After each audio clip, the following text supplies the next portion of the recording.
Some good, solid field hockey skills, and I think after the first couple days we realized we really had something special in the ability for this group to sync together and to be able to be all on the same page so quickly into our practice. Well, as usual, we're anxious to play somebody other than ourselves, so this is going to be a great test for us, so see if we can piece it all together. Well, one of my first objectives for preseason was to make this field our home, because the first day or so, we could have been anywhere.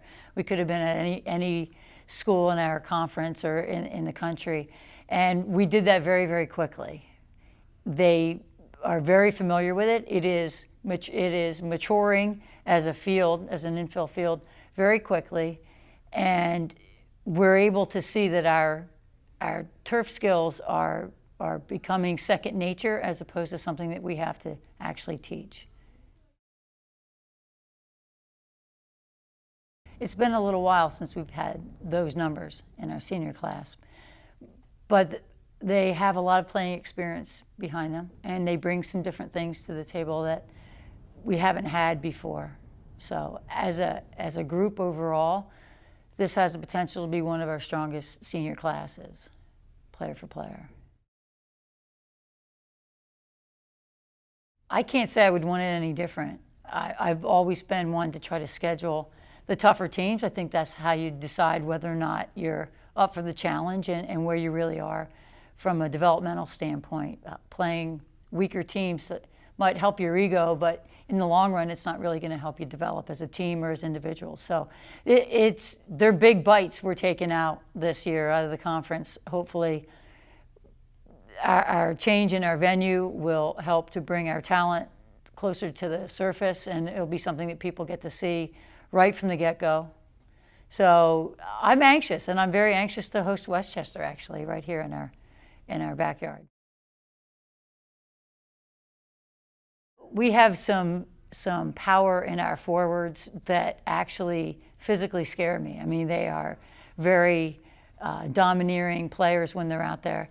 Lacey Crosdale and Taryn Shawilli can strike the ball with so much power and accuracy, thank goodness, that, you know, I think they're going to be very dramatic additions to our forward line. You know, Kayla Grunza can move the ball like nobody else except for maybe a couple relatives. There's Sarah Zwick is playing phenomenal, as well as Jessie Swingle in the backfield. And Avery Yoder is a new player to our roster this year, and she really helps to hold down that backfield.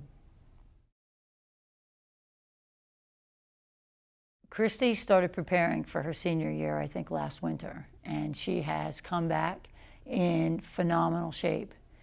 And she brings a ton of experience with her, along with her physical abilities. So she has been very staunch in the cage so far at practice, and she's got some people who can really nail a matter. So she's getting good reps every day.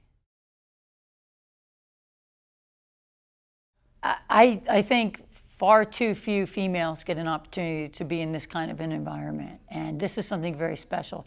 And I don't mean just Division II.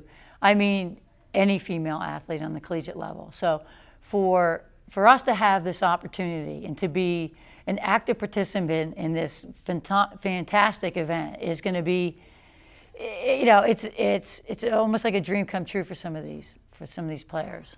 And it will be a great day and a great event no matter what the outcome, but we have very specific plans for that day.